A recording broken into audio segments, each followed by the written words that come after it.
नमस्कार, मैं प्रभात रंजन मिश्रा। आप देख रहे हैं नेशन लाइव। इस वक्त हम जंतर मंतर के समीप है, जहां पे किसान आंदोलन किसान संसद में तब्दील हो चुका है। आमतौर पे देश की संसद के लिए ये मुद्दा उठाया जाता है कि संसद में महिलाओं की भागीदारी उचित मात्रा में नहीं है, लेकिन इस संसद के अंदर दो ऐसे दिन विशेष रूप से रिजर्व किए गए हैं जहां महिला संसद लगी। मेरे साथ संसद मार्च में जो संयुक्त किसान मोर्चा के प्रतिनिधि हैं भुट्टा सिंह जी, वो मौजूद हैं। भुट्टा जी, अब तो संसद लगाए हुए भी समय हो गया है, फिर भी जो सरकार है वो आपकी बातों को जो है वो सुन नहीं रही है। कितने दिन तक ये संसद चलेगी, और अगर संसद से कोई नतीजा नहीं निकलेगा तो आगे के कदम क्या हो? सबसे पहले तो संसद लगाने का मकसद समझिए। आप सरकार को नहीं दिखाना चाहते, आप तो पूरी दुनिया को जो लोग हैं उनको दस देना चाहते हैं कि जो तोमर जी कहते हैं कानूनों में काला क्या है, वो इस संसद में बैठकर चर्चा कर रहे हैं कि सारा ही कानून काला है। हाँ, इसका मकसद, पहला मकसद तो ये है। दूसरा मकसद, जो पार्लियामेंट में संसद बैठा है उसमें भरोसा टूट गया है। भरोसा नहीं रहा हमारा। जब भरोसा टूट गया तो बराबर पैरलर संसद लाइए। ये भी दसना चाहते हैं लोगों को कि लोग जानते हैं सब कुछ। ये नहीं है कि बहुत पढ़े लिखे लोग जाकर पार्लियामेंट में ही बोल सकते हैं। हमारी लेडी जो है 50% आबादी का हिस्सा है, इनको भी अधिकार है। ये भी खेती करते हैं, खेती में हाथ बटाते हैं, तो इनको हमने पूरा अधिकार दिया है।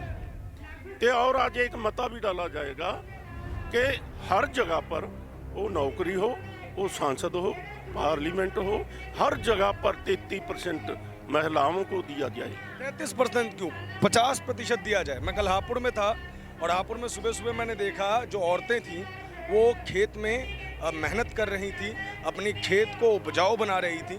तो जब 50% उनकी आबादी है तो 50% मिले, मैं आपकी इस बात का समर्थन करता हूँ। आपने एक बात कही कि हमारा संसद से भरोसा उठ गया और जो कानून काला है उसकी चर्चा यहाँ पे की जा रही है। तो अगर क्या तोमर साहब चाहें तो यहाँ आके आपकी बहस सुने और पता लगाएं कि इस कानून में क्या क्या काला है, उनको आपका आमंत्रण है इस चीज़ के लिए। तोमर के साथ 11 बैठकें हुई है, 11 बैठकों में पूरी चर्चा हुई है और आपने सिद्ध कर दिया कि तुम्हारा कानून गलत है। उन्हें मान लिया कि बहुत सारी कमियां हैं। जब कमियां मान ली, अमेंडमेंट करने के लिए कह रहे हैं, तो रद्द करने के लिए क्यों नहीं कहते? जब गलत किया तो उसको तो रद्द करना पड़ेगा। स्टेटों के अधिकार में जाकर दाखिल दिया। जो कॉन्ट्रैक्ट फार्मिंग वाला कानून है स्टेटों का अधिकार है, ना कि केंद्र का अधिकार है। हाँ, उसको रद्द करना ही पड़ेगा। दो मंडी वाला है, वो भी तो स्टेटों का अधिकार है, उसमें भी जाकर दाखिल दिया है।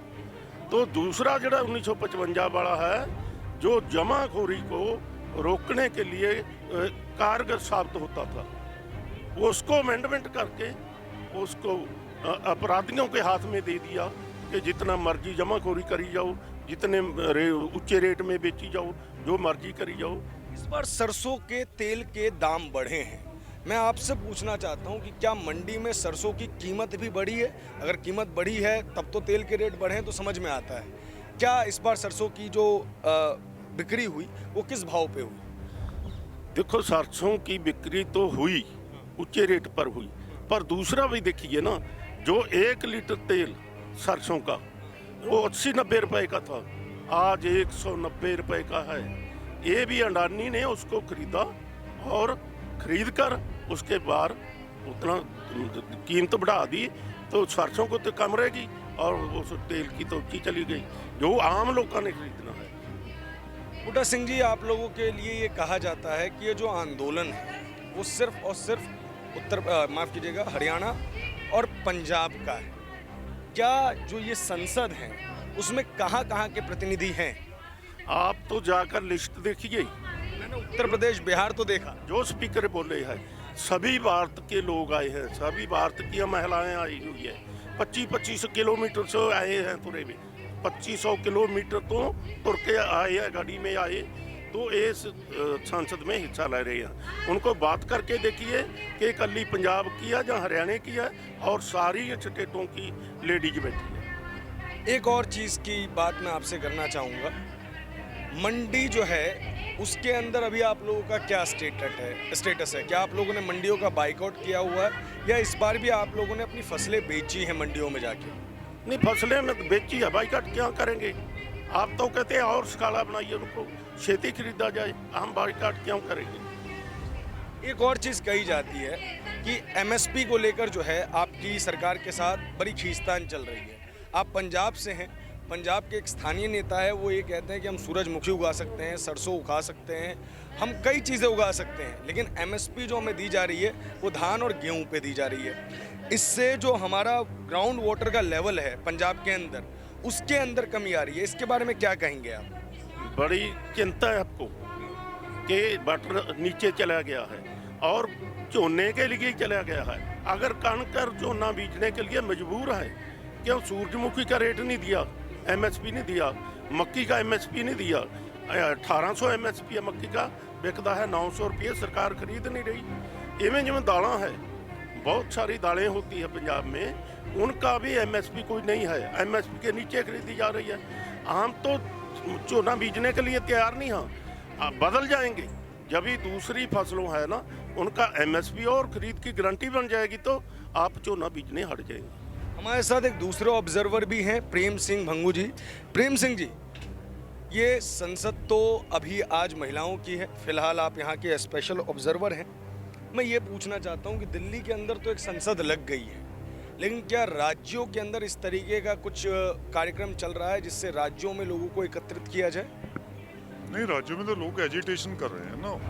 ये जो सिंगू या दिल्ली में एजिटेशन हो रही है, ये उसका पीक है, क्लाइमैक्स है। पहले तो राज्यों में ही हुआ, ये पंजाब में एजिटेशन हुआ, 2-3 महीने हुआ, 2 महीने रेल की पटड़ी पर लोग बैठे, सड़कें रोकी, पंजाब बंद किया, तो वहाँ से ऑर्गेनाइज होकर दिल्ली में आए ना।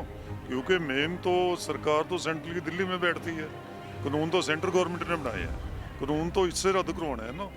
इसलिए जो स्ट्रगल का केंद्र है संघर्ष का, वो दिल्ली ही चूज़ किया। तो सारे देश से लोग, ये राजस्थान का बॉर्डर है, टिकरी है, ये गाजीपुर है, ये अलग अलग प्रांतों से लोग बैठे आगे आए, इसलिए इसको देश की एजिटेशन कहते हैं ना। ये पंजाब एक चीज़ हमने देखी है, यहाँ पे सिक्योरिटी के जो पर्पस हैं वो बड़े स्ट्रॉन्ग किए गए हैं। इसके पीछे का आपको कोई रीज़न लगता है कि ये जो सिक्योरिटी है 200-250 लोग हैं, उसके लिए फोर्सेस की संख्या बहुत ज़्यादा है?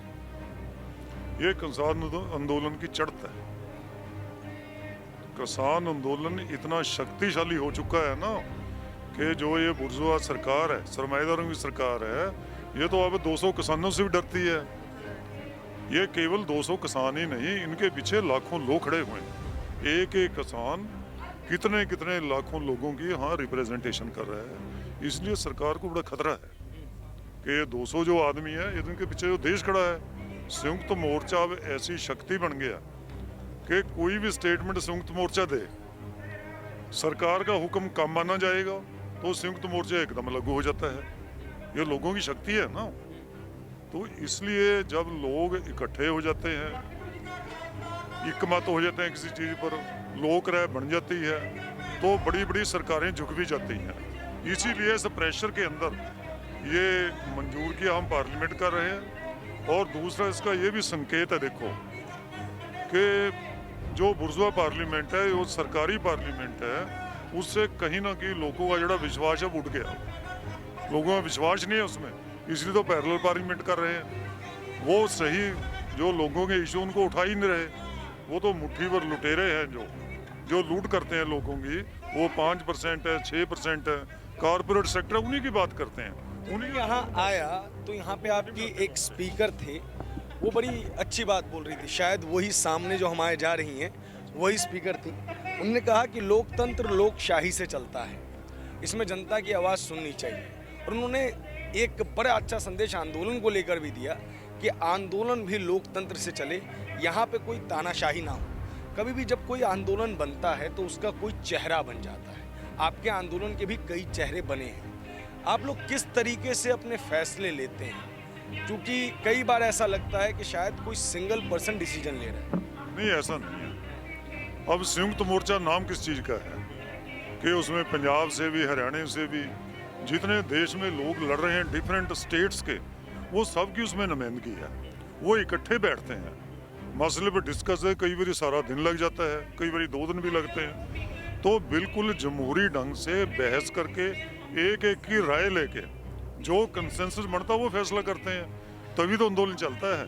अगर कोई मुट्ठी भर लोग को फैसला कर दें ना, तो इतने लोग चल के थोड़ा आएंगे यहाँ पे। सर, एक अंतिम सवाल लूंगा मैं आपसे। राहुल गांधी ने आज ट्रैक्टर से संसद तक का सफर तय किया है और आपके लिए समर्थन जो है वो जुटाने की कोशिश की है, सांकेतिक रूप से आपके साथ हैं वो दर्शाने की कोशिश की है। क्या कांग्रेस पार्टी की तरफ से आंदोलन को किसी प्रकार का बल मिला है? ऐसा है ना, इन लोगों से जो नटंकी है ना, ड्रामे करते हैं, इन्होंने कहीं खेत में गए, चल के खेत में ट्रैक्टर देखा कैसे चलता है, तो खेत में ट्रैक्टर चला के दो 1 किला 2 किला, उसको प्लो करो, पता चलेगा कैसे। ऐसे एक ड्रामा कर दो, रोड पर आके ट्रैक्टर पर बैठ जाओ, ऐसे किसान बन जाता है। ये बिल्कुल लोगों को बीफूल करने के लिए, मिसगाइड करने के लिए है। इन लोगों का लेने देना कुछ नहीं है। कांग्रेस पार्टी भी, जो बीजेपी अब कानून बना रही है ना, ये कानूनों की बैकग्राउंड कांग्रेस पार्टी ने शुरू की है। बहुत अच्छा लगा मेरे को आपसे ये बात जान के। कांग्रेस पार्टी ने ही जो न्यू लिबरल पॉलिसीज हैं, इकोनॉमिक रिफॉर्म्स हैं, अभी भी डॉक्टर मनमोहन सिंह ने कहा 2-4 दिन पहले ना कि जो इकोनॉमिक रिफॉर्म्स हैं ना, वो और आगे बढ़ाने पड़ेंगे। और ये जो अब पोजीशन है, ये बहुत ही आपको भी चैलेंज वाली पोजीशन है इस सरकार को बनी हुई, क्योंकि इकोनॉमिक रिफॉर्म्स उस लिमिट तक चले गए। अब उसका मैंने कि हर सेक्टर प्राइवेट के लिए खोल दिया। अब तो बहुत कम बचा है ना जो प्राइवेट नहीं हुआ। रेलवे बहुत बड़ा सेक्टर है, 2023 में वही पार्लियामेंट वो प्राइवेट होगा। एयर इंडिया कितनी प्रॉफिटेबल थी, वही प्राइवेट होगी। तो अब तो सिर्फ सरकार ही बच जाएगी ना, जो प्राइवेट ठेके पर नहीं होगी, तो और तो कुछ रहा नहीं। इसलिए जो इस पॉलिसी का ये रिजल्ट था, लेख आ रहे हैं इस पॉलिसी के, क्योंकि इतने साल हो गए। इस पॉलिसी का रिजल्ट क्या हुआ? इसने गरीबों और अमीरों का पाड़ा बहुत बढ़ा दिया है, बहुत ज़्यादा। 77% लोग जो देश के हैं ना, वो केवल 27 रुपये पर गुजारा करने के लिए मजबूर हैं, 3 टाइम रोटी नहीं खाते। और जो कंसंट्रेशन ऑफ वेल्थ है, वो बहुत थोड़े हाथों में हो गई है। जैसे आप देखते ना अमेरिका में, जो वहाँ पे मेल्ट डाउन आया कि 1% वर्सेस 99%, तो इंडिया में भी वैसा ही है। इंडिया में भी वैसा ही है। जो 1-2% लोग हैं, उनके पास धन दौलत उतना ही है जितना 99% लोगों के पास है। ये इकोनॉमिक रिफॉर्म्स की वजह से है। इसलिए हम इनको कहते हैं कि ये एंटी नेशनल है, एंटी पीपल है। बीजेपी ने उसी को आगे बढ़ाया है, बीजेपी को नवा थोड़ा लेके आई है। उसी रिफॉर्म्स को जो सेक्टर्स कांग्रेस गवर्नमेंट ने UPA 2 ने खास करके नहीं खोले थे प्राइवेट इन्वेस्टमेंट के लिए, फॉरेन कैपिटल के लिए, तो मोदी ने आके सबको खोल दिया मेक इंडिया के नाम पर। मेक इंडिया का मायना ये है कि आप यहाँ आओ, सस्ती लेबर है, यहाँ पे सामान बनाओ और बाहर लूट के चल जाओ। यही तो अंग्रेज करता था, उसे लोगों ने छुड़ाया था, अब यही करने लग गए। इसलिए दूसरी आज़ादी की लड़ाई है अब तो दूसरी आज़ादी की लड़ाई किसान लड़ रहा है। डेमोक्रेसी को बचाओ, कॉन्स्टिट्यूशन को बचाओ, दूसरी आज़ादी लेके आओ, ताकि रियल जो लोग हैं 99 जवाब दिए हैं। कहीं ना कहीं वो एक मैसेज क्लियर कर रहे हैं कि इस आंदोलन का फ़ायदा शायद कांग्रेस को नहीं मिलेगा, लेकिन फिर भी जो भारतीय जनता पार्टी के लोग हैं, उनका यही कहना है कि यह आंदोलन वामपंथ और कांग्रेस की उपज है। और आपको पता ही होगा कि केंद्रीय मंत्री द्वारा आप लोगों को मवाली भी कहा गया है जो आंदोलन कर रहे हैं। इस पे क्या स्टेटमेंट्स हैं आपके? अनपार्लियामेंटेरियन है, जो पार्लियामेंट में रहता है, अब तो स्टेट मिनिस्टर भी बनाया उसको। ऐसा कोई रिस्पॉन्सिबल स्टेटमेंट देनी चाहिए ना। जो लोग, शक्ति तो देखो लोगों के अंदर है, लोग ही वोट पाके उनको इलेक्ट करते हैं, उन्हीं से जाते हैं। अगर उन लोगों को आप ऐसा बोलोगे तो फिर क्या अंदाजा लगाओ उनको पार्लियामेंटेरियन क्या बुद्धि है उनकी, क्या अकल है, क्या वो लोगों की तर्जमनी करते हैं। उनको तो पार्लियामेंट से वैसे निकाल देना चाहिए, सस्पेंड कर देना चाहिए, टर्मिनेट ही कर देना चाहिए ऐसे लोगों को। तो जिनकी भाषा भी सभ्य ना हो, कम से कम हम देखो सिंगू बॉर्डर की स्टेज पर सुन लो, हमारे लीडर बैठे हैं राज्यपाल साहब, हम जब भी सरकार पर अटैक करते हैं तो कल्चरल वर्ड होंगे हमारे असभ्य के बिल्कुल नहीं होंगे। गाली दे के निडर्स करते हैं हम अपने ढंग से ठीक शब्द करके अटैक करते हैं पॉलिसी को भी। किसी का करेक्टर असैसिनेशन करते ही नहीं हम, किसी का पर्सनल अटैक नहीं करते, पॉलिसी को अटैक करते हैं, कानून को अटैक करते हैं, अच्छे शब्दों से करते हैं। सो ये अनपार्लियामेंटेरियन जो का है, इन लोगों को तो बिल्कुल लोगों में से छेक देना चाहिए। लोगों का अनाज खाते हैं वो, तो जिनका अनाज खाते हैं रोटी खाते हैं उनको गाली निकालते हैं। क्या है इसमें? बहुत बहुत शुक्रिया सर हमसे बातचीत करने के लिए, मुझे बड़ा अच्छा लगा आपसे बात करके। सर ने सभी चीज़ों पे सिलसिलेवार तरीके से अपनी बात रखी। आप वाद को सुनिए, विवाद को सुनिए, प्रश्नों को सुनिए, उनके जवाबों को सुनिए, उसके बाद अपनी एक राय बनाइए कि कौन सही है कौन गलत है। याद रखिए, जब भी हमको डिबेट करनी है तो डिबेट शोर में नहीं हो सकती, उसके लिए शांति चाहिए। बहस का एक तरीका होता है, उसी तरीके से अगर आप उसको सुनेंगे तो आप अपनी एक अच्छी राय बना पाएंगे। कैमरे के पीछे रोहित, आप देख रहे हैं नेशन लाइव।